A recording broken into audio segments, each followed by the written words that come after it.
उनकी उम्मीदें तोड़ना बहुत पेनफुल होता है, जो हमें अपनी आखिरी उम्मीद मान लेते हैं। लेकिन कई बार हम टूटी उम्मीदों को जोड़ने के लिए एक फसाना बुन लेते हैं। हमें लगता है कि झूठ के पीछे भलाई छुपी हो तो बोलने में क्या हर्ज है। कहाँ खो गई दीदी? हम बुरे हैं क्या सुमित? काहे अपने आप को डिमोरलाइज कर रही हो? Richa Mishra is the best. सिर्फ तुम्हारी नजरों में। दुनिया ने अब तक आपको जाना कहाँ है?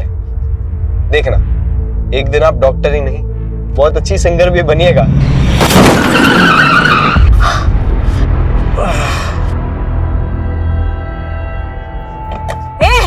दिखता नहीं है क्या? ओ हीरोइन, लड़की हो ना इसलिए शांत है, वरना तो झापड़ लगाएंगे ना। चल सॉरी बोल और निकल। हम सॉरी बोले?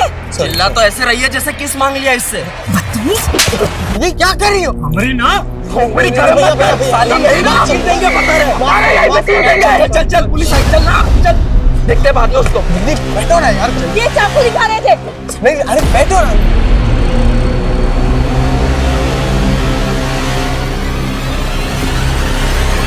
कहाँ उन मवालियों की मुंह लग रही थी? उन्होंने हमसे बदतमीजी की। अरे उनका तो काम ही वही है, जुआरी है वो लोग। पीछे कंपनी बाग में इतना बड़ा ग्रुप है उन लोगों का। ये तो हवलदार आ गया, वरना 2 मिनट में पूरा गैंग खड़ा कर देते। हम ना फ्रस्ट्रेट हो चुके हैं सुमित, कुछ सही नहीं हो रहा है हमारे साथ। शांत हो जाइए दीदी, सब ठीक हो जाएगा। पहले तो अपना हुलिया सुधारिए, घर पे सब वेट कर रहे हैं आपका।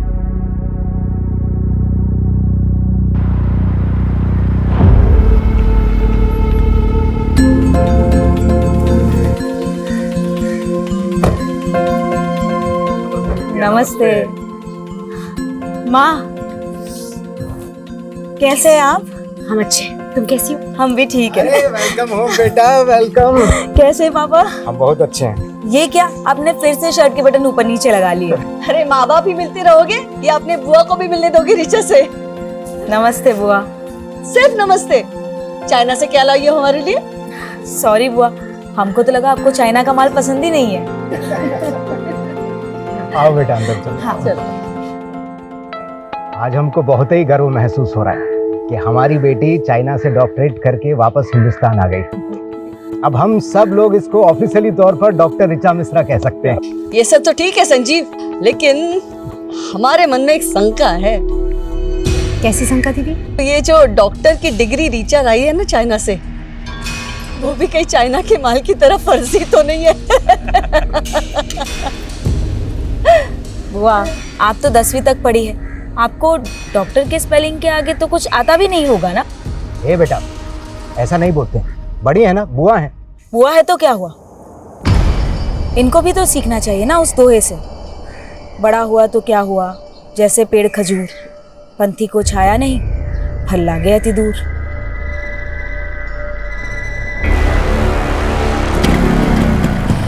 चलो बाय पिंकी, बाय।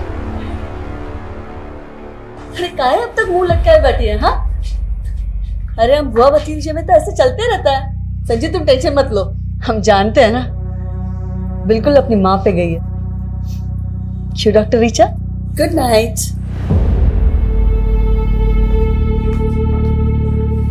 चार साल में पूरा पटना बदल गया, लेकिन ये वैसी की वैसी ही है। अरे छोड़ो, हम तो ध्यान ही नहीं देते हैं, एक कान से सुनते हैं और दूसरे से निकाल देते हैं। सीमा, तुम ऐसा बात करोगे तो बच्चे कैसे इज्जत करेंगे दीदी की? इज्जत पाने के लिए ना कर्म करना पड़ता है, और आपका तो आदत है अपना बहन का गलतियों पे पर्दा ढाकने का। भूलो मत, हम दीदी के ही घर में रहते हैं। तो हम कहे थे गांव से यहाँ लेकर आने के लिए, गांव में था ना अच्छा खासा मकान, लेकिन नहीं, आप 28 साल से यहाँ दीदी की सेवा में लगे हुए हो। तो दीदी को क्या बेसहारा छोड़ दें? जानती तो 22 साल की थी कि विधवा हो गई। बहुत दे दिए सहारा, अब अपने बच्चों के बारे में सोचिए।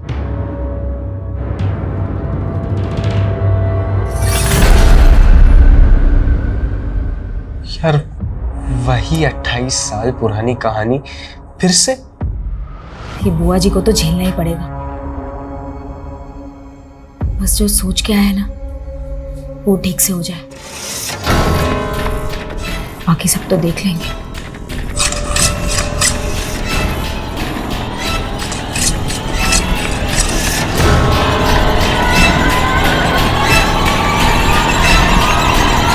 जब से ऋचा ने डॉक्टरेट पूरा किया है ना, हमारा तो मान ही बढ़ गया है। पता है सब लोग क्या कह रहे हैं कि एक मामूली नर्स ने अपनी बिटिया को डॉक्टर बना दिया।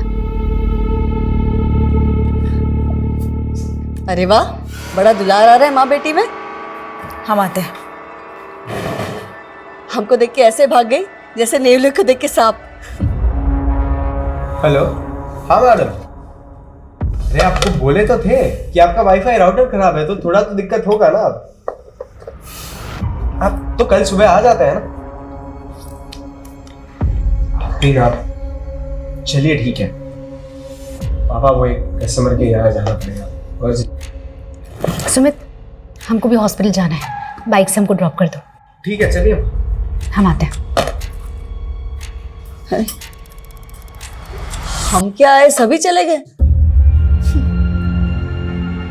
दीदी, हमें आपको कुछ कहना था। बोलो ना। दीदी बुरा मत मानिएगा, हमसे जितना बन पड़ा आपके लिए हमने किया, पर अब क्या है ना, बच्चे बड़े हो गए हैं, सबको अपना प्राइवेट स्पेस चाहिए। तो तुम हमको छोड़ के जाने की सोच रहे हो? अरे दीदी, आपसे दूर थोड़ी ना जा रहे हैं, रोज आपसे मिलने आएंगे। जाओ जाओ ना, लेकिन सुमित हमारे साथ रहेगा। लेकिन दीदी, पर कहा है हमने तुमसे, सुमित हमारे साथ रहेगा।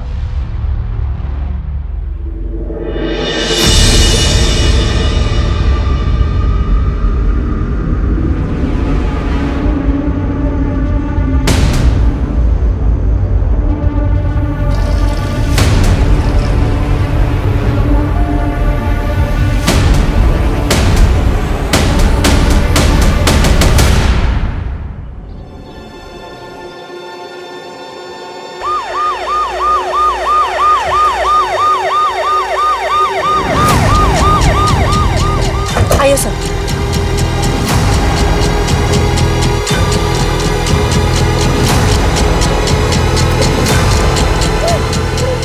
सभी केयरफुल। सर, पैरों के निशान को देख के लगता है कि 2 से ज़्यादा लोग होंगे। कोई गैंग तो नहीं? अगर कोई गैंग था तो घर में दाखिल किस मकसद से हुआ होगा? क्योंकि घर की हालत देख के लग नहीं रहा कि कोई लूटपाट हुई है।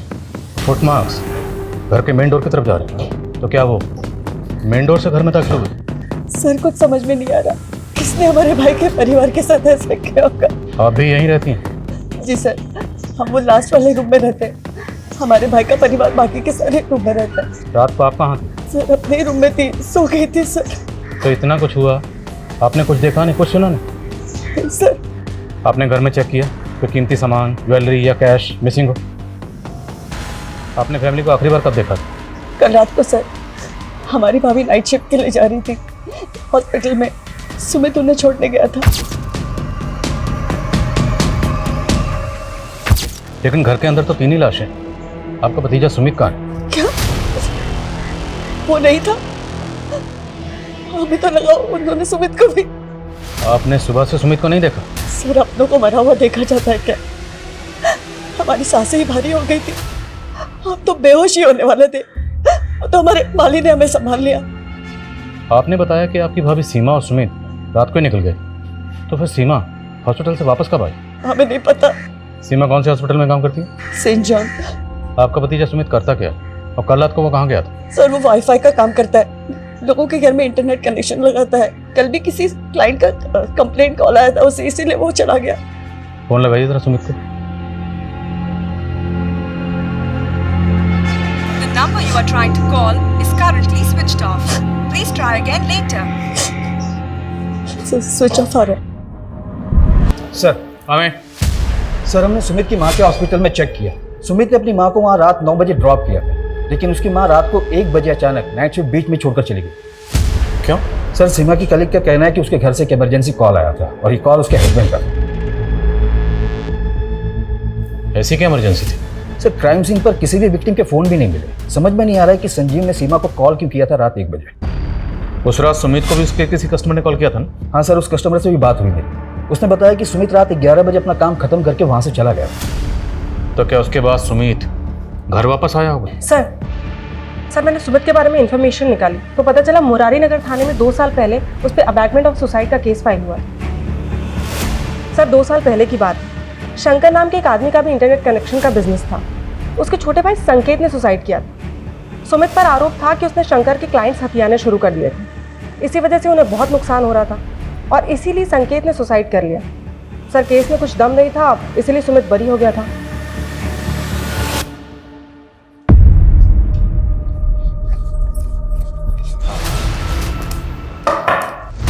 जी शंकर, हाँ जी, सुमित मिश्रा के बारे में बात करनी है। उसके बारे में हमसे क्या पूछेंगे?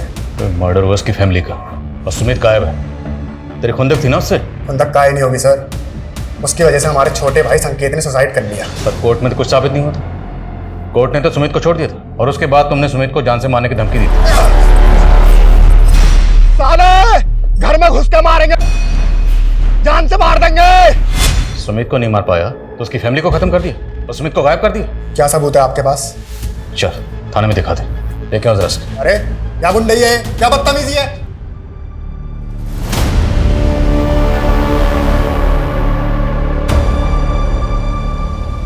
लाइए मैडम, हम साफ कर देते हैं। चुप रहो तुम, किसी काम के नहीं रहे। जरा सा भाव क्या दे दिया, सारे काम अधूरे छोड़ रहे हो। 2 दिन से पौधों को पानी दिया? मैडम यहाँ पे डेथ हुआ था तो हमने सोचा कि तुमको मालूम है पौधे जब मरते हैं ना तो गाली देते हैं। अब क्या उनकी हाय दिलवाओगे? अरे देख क्या रहो, जाओ ना पानी दो।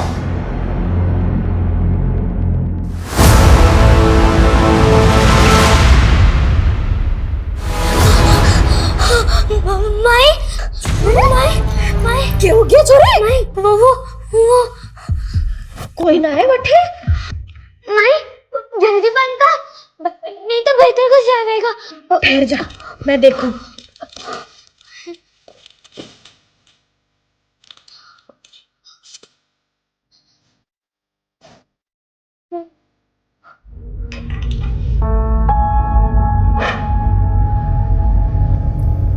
कुछ ना है छोरी, हरा भरा में। माई बहुत बुरा है वो, मार डालेगा मारे को। कुछ ना होगा लाडू, चिंता मत कर। थारी माई है ना, कुछ ना होगा थारे को। ये संजीव मिश्रा प्रोफेसर था, 1 साल पहले रिटायर हुआ। उसकी बीवी 20 साल से वर्किंग वुमेन थी, तो दोनों मियाँ बीवी की मिला के अच्छी खासी इनकम होगी। फिर भी ये दोनों संजीव की बहन के घर पे रह रहे थे, जबकि पटना में खुद का घर है, लेकिन वो घर इन्होंने किराए पे दे रखा। आखिर ऐसा क्यों? सर संजीव की बहन काफ़ी छोटी उम्र में विधवा हो गई थी और इनके आपसी रिश्तों में अभी तक कुछ बुरा सुनने को नहीं मिला है। शंकर की क्या अपडेट है? सर इंक्वायरी चल रही है, लेकिन उसे सिर्फ शक के बिना पर और अंदर नहीं रख सकते। जाने दो उसे, लेकिन नजर रखो, हो सकता है उसी ने सुमित को जानबूझ के गायब किया हो ताकि हमारा शक सुमित पे बना रहे। जी सर। सर काम है? सर हमें बताया गया था कि ऋचा मर्डर से 2 दिन पहले डॉक्टरेट करके चाइना से वापस आई, लेकिन सर उसका सीडीआर कुछ और कह रहा है। सर ऋचा का फोन पिछले 6 महीने से पटना में ही एक्टिव था। मैंने इमिग्रेशन डिपार्टमेंट से कंफर्म किया, वो 6 महीने पहले ही पटना आ गई थी। यस सर, लेकिन वो 14 तारीख को अपने घर गई थी। और 2 दिन बाद उसका उसकी फैमिली के साथ कत्ल हो गया। आखिर चक्कर क्या है? और अगर वो 6 महीने से पटना में थी तो पटना में कहाँ थी? सर मैंने पता किया है, वो किसी डॉक्टर गौतम कश्यप के क्लिनिक में प्रैक्टिस कर रही थी। तो मिलते हैं इस डॉक्टर कश्यप से और ऋचा की फैमिली की एक एक डिटेल पता करो। शायद इस फैमिली का कोई ऐसा राज है जो अभी तक सामने नहीं आया। हाँ सर, डॉक्टर ऋचा मिश्रा हमारे अंडर में प्रैक्टिस करती थी। आप बताएं सर, क्या जानना चाहते हैं? डॉक्टर ऋचा मिश्रा का मर्डर हुआ। हाँ? कब हुआ सर? 16 तारीख को। उसे 2 दिन पहले 14 तारीख को वो बॉन्डिंग कॉलोनी में अपने घर पर पहुंची। उसके घर पर फंक्शन था, सबको यही लगा कि वो सीधा चाइना से डॉक्टरेट करके उसी दिन पटना पहुंच गई। सर 1 मिनट सर, आप कह रहे हैं पटना में घर? सर ऋचा ने तो हमें बताया था कि वो मसूरी की रहने वाली है।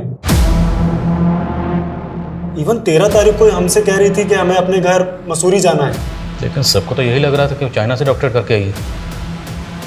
आपके यहाँ कब से प्रैक्टिस कर रही थी? सर यही कोई 6 मंथ से। उसने हमें भी कहा था कि हम चाइना से डॉक्टरेट पढ़ के आए हैं, और उसे अपॉइंट करने से पहले हमने उसकी डिग्री और डॉक्यूमेंट्स भी चेक किए थे। तो आपके पास उस डिग्री और डॉक्यूमेंट की कॉपी तो होगी? जी सर। डॉक्टर ऋचा मिश्रा की sir degree. Sir even joining के बाद उसने हमसे ये भी कहा था कि पटना में उसके पास रहने के लिए कोई जगह नहीं है, तो हमने यहीं क्लिनिक पे एक शेल्टर प्रोवाइड करवा दिया था। तो मतलब ऋचा ने झूठ बोला?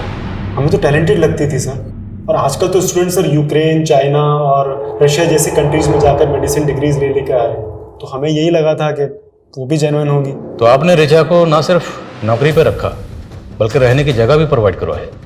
तो अकेली लड़की देखकर सिर्फ मदद की या फिर मदद से ज़्यादा कोई मेहरबानी की? आप कैसी बातें कर रहे हो? हमारा सिर्फ प्रोफेशनल रिलेशन था और कुछ नहीं था। मैं तो खुद समझ नहीं आ रहा कि उसने हमसे झूठ क्यों बोला।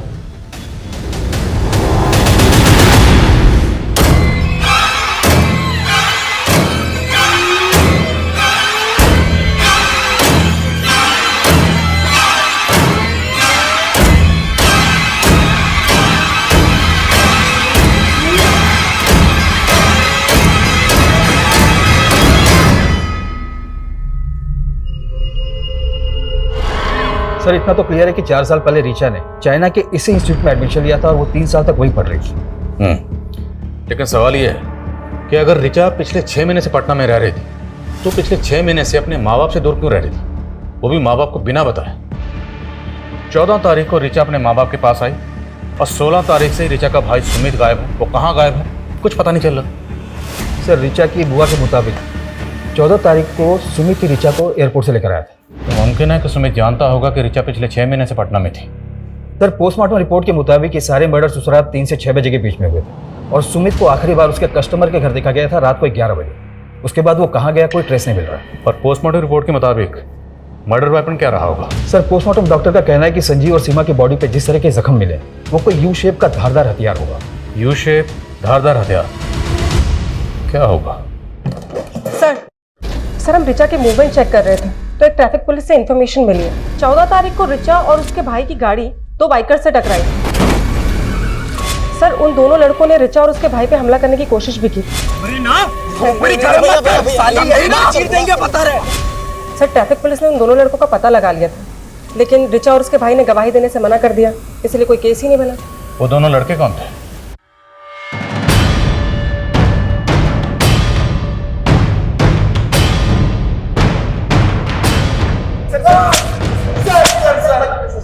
सर हमने किसी का मर्डर नहीं किया सर, हम तो बस वहाँ पे चोरी करने गए थे सर।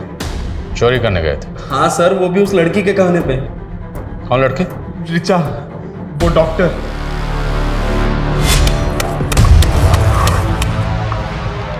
तो वही गाड़ी है ना? हाँ भाई ये तो वही गाड़ी है। तू यहाँ क्या कर रही है? तुमसे दोस्ती करने आए हैं। दोस्ती? हमारा एक काम करोगे? उस काम के लिए हम तुम्हें पैसे भी देंगे। सर उसने बोला था कि 16 तारीख की रात को उसके घर पे जाकर सोने और कैश के साथ साथ उसकी डॉक्टर की डिग्री भी चोरी कर लेनी। लेकिन सर हम जब वहां पहुंचे तो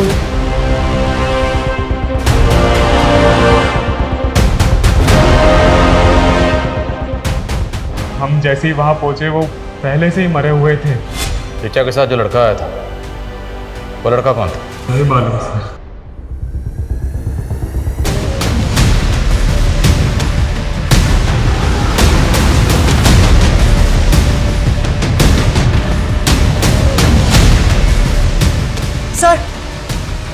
सर ये देखिए।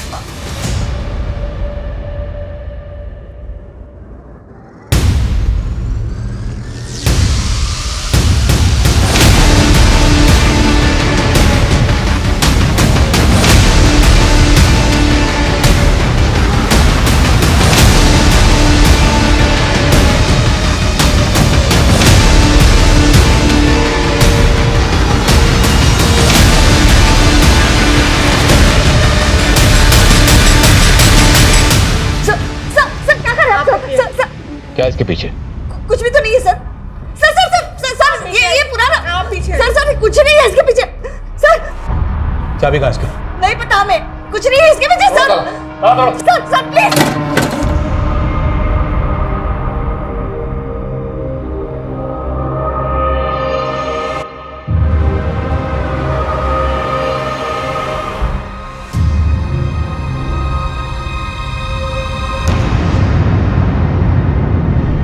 नहीं पता सर वो कंकाल उस कमरे में कैसे आया।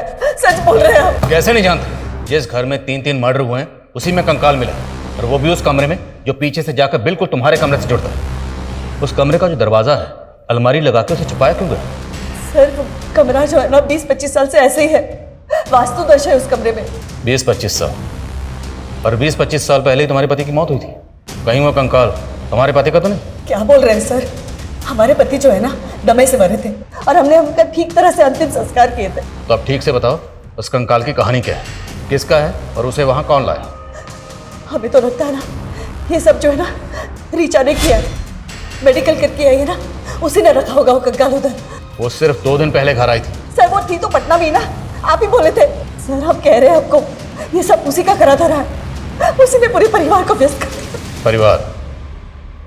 सुमित को लेकर पॉजिटिव थे ना, और शायद ये बात तुम्हारे भाई और भाभी को पसंद नहीं थी, इसलिए भाई भाभी भतीजी सब मर गए और शायद सुमित जिंदा, और शायद सुमित को तुमने कहीं गायब किया। कब से इल्जाम लगाए जा रहे हैं आप? छोटी उम्र में हमारे पति मर गए, विधवा हो गए, इसका मतलब कातिल नहीं है हम। अब और कुछ भी टॉर्चर करेंगे ना, बहुत तकलीफ हो रही है हमें। सोनल हॉस्पिटल लेकर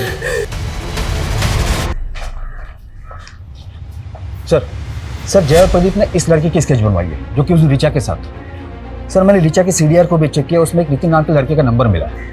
सर ये नितिन की फोटो है और ये स्केच दोनों मैच कर रही है। जय और प्रदीप ने भी कंफर्म किया कि यही वो लड़का था जो कि उस दिन रिचा के साथ था। सर हमने रिचा को पहले ही कहा था कि उन लड़कों से ऊटपटांग काम ना करवाए, पर उसने एक नहीं सुनी। और सर सच बताए तो हम उसके साथ जाना भी नहीं चाहते थे, पर उन लड़कों से उसे अकेले बात करने में बहुत डर लग रहा था, इसलिए हमें जाना पड़ा। तो जानता था ना कि रिचा ने उन दोनों को, प्रदीप और जय को, घर पे बुलाया था? सर सच बता रहे हैं, हम कुछ नहीं जानते। तुझे पता था ना कि रिचा चाइना से पटना वापस आ गई, उसने फेक डिग्री बनवाई। कहाँ से बनवाई थी? तूने मदद की थी?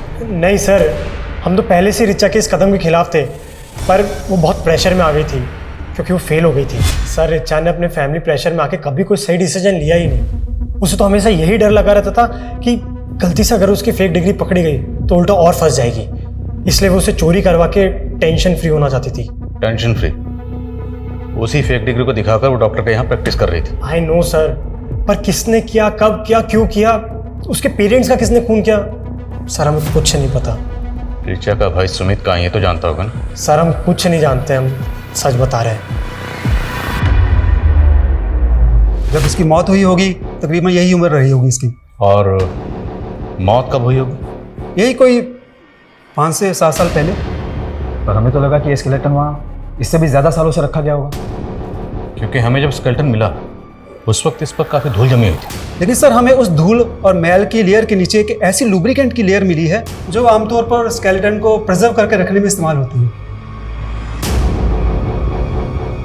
तो मिश्रा हाउस में वो कौन था जो स्केलेटन को प्रिजर्व करके रखना चाहता था?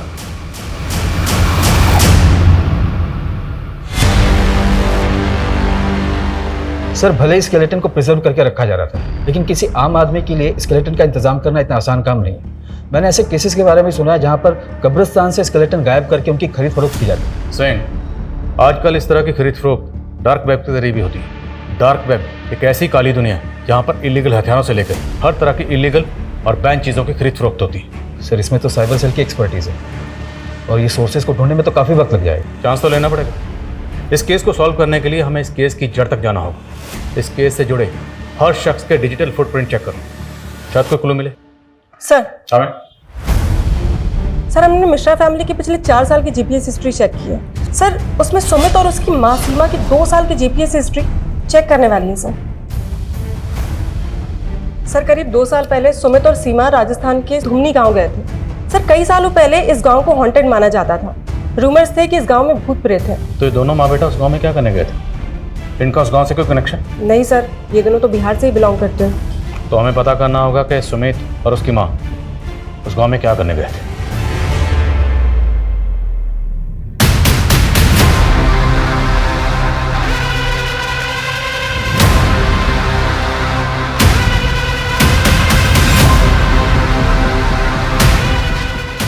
सर ये सरपंच की माँ है। सीमा और सुमित को इन्होंने आइडेंटिफाई किया। प्रणाम माता जी। सब हमारे को अच्छे से याद है। वो छोरा और उसकी माँ यहाँ हमारे को मिलने आए थे। माँ जी, गोमांती और लोमानी कहाँ रहते हैं बता पाएंगी तुम? अच्छे धन्यवाद। गोमंती और लामनी? हाँ साहब, वही गोमंती और लामनी जिनका भूत 50 साल से फिर रहे हैं। बड़ी अच्छी बेटा थी बेचारी माँ बेटी वैद्य जो कह लो, लेकिन गांव वालों को लगता था कि गोमंती काला जादू करती थी और फिर गांव में कुछ लोगों ने उनको मार दिया और उनकी आत्मा भटक गई। सर 50 साल पुरानी माँ बेटी की मर्डर की कहानी जो कि काला जादू करते थे। भला सुमित और उसकी माँ इस कहानी को इतने डिटेल में जानने के लिए इंटरेस्टेड क्यों होंगे? अगर देखा जाए तो इंटरनेट पे इस घटना के बारे में पूरी जानकारी होगी, फिर भी सुमित और उसकी माँ इस घटना के बारे में जानने के लिए पर्सनली इस गांव में आए, और वो भी इतने ब्रूटल तरीके से। सर इस क्राइम का ना ही कोई मोटिव समझ में आ रहा है और ना ही ये कि ये किया किसने। आई थिंक वो शायद इसलिए क्योंकि अभी तक हम इस केस को रेगुलर तरीके से इन्वेस्टिगेट करते आ रहे हैं। क्यों ना हमें इस केस को देखने का नजरिया बदलेंगे तो तहकीकात बदलेगी और तब शायद कोई क्लू हाथ लगे।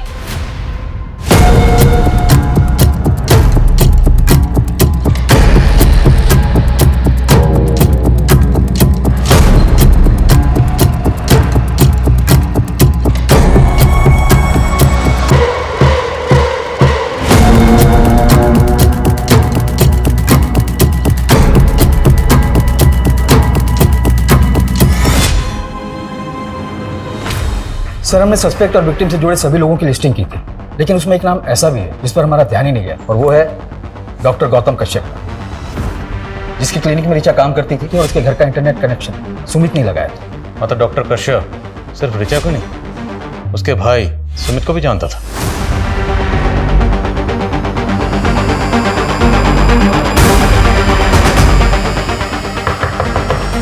डॉक्टर कश्यप,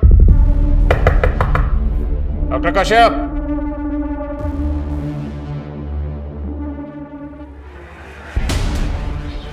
दरवाजा तोड़ो।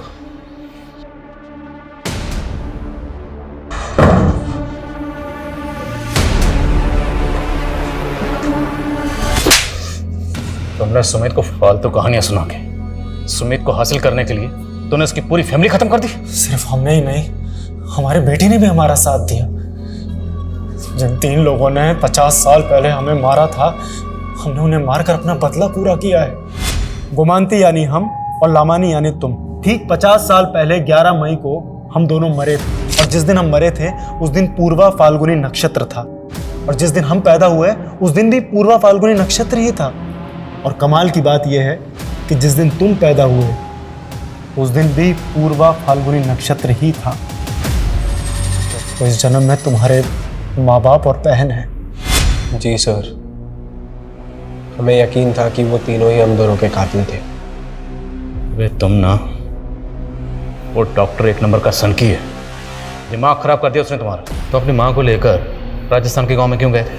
हमने तो माँ को उनके मुंह पे ही बोल दिया था कि पिछले जन्म में वो हमारी कातिल थी, तो गाँव ले जाकर सब बता दिया। वो समझ बैठी कि हमें वही दिमागी जेनेटिक डिजीज़ है जो हमारे बाप दादा को थी, पर हमें तो बदला लेना था। पर तभी ऋचा चाइना में थी, तो जैसे ही वो फेल हुई हमने उसे एक फेक डिग्री का प्रॉमिस कर यहाँ इंडिया बुला लिया, क्योंकि हमें तीनों को साथ में ही मारना था। ऋचा को इंडिया बुलाकर डॉक्टर कश्यप के यहाँ प्रैक्टिस पर लगा दी, ताकि वो साला डॉक्टर तुमसे 6 महीने अपने ऊट पटांग रिचुअल करवाता रहे। स्केलेटन भी डॉक्टर ने ही खरीदा था डार्क वेब पे जाकर। उन्होंने कहा था कि वो रिचुअल्स ही हमारा सुरक्षा कवच होगा, ताकि हम पकड़े ना जाए।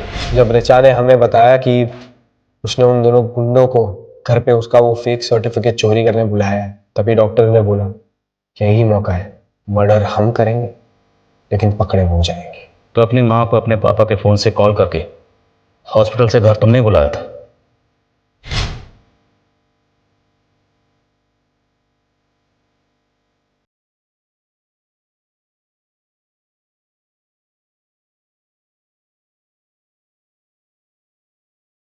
मार, सोच क्या रहा है? हमारे कातिल है ये। मार के बाद सुमित अपनी याददाश्त भूलने लगा। अगर कहीं भाग जाता तो, इसलिए हमने उसे कैद कर लिया। हम उसे बार बार याद दिलाते हैं कि हम उसकी माँ हैं और वो हमारी बेटी। सनकी, तूने अपने पागलपन के चक्कर में एक पूरी फैमिली को खत्म कर दिया। एक बच्चे को ऊट पटांग पास सुनाकर उसका पूरा फ्यूचर बर्बाद कर दिया तूने।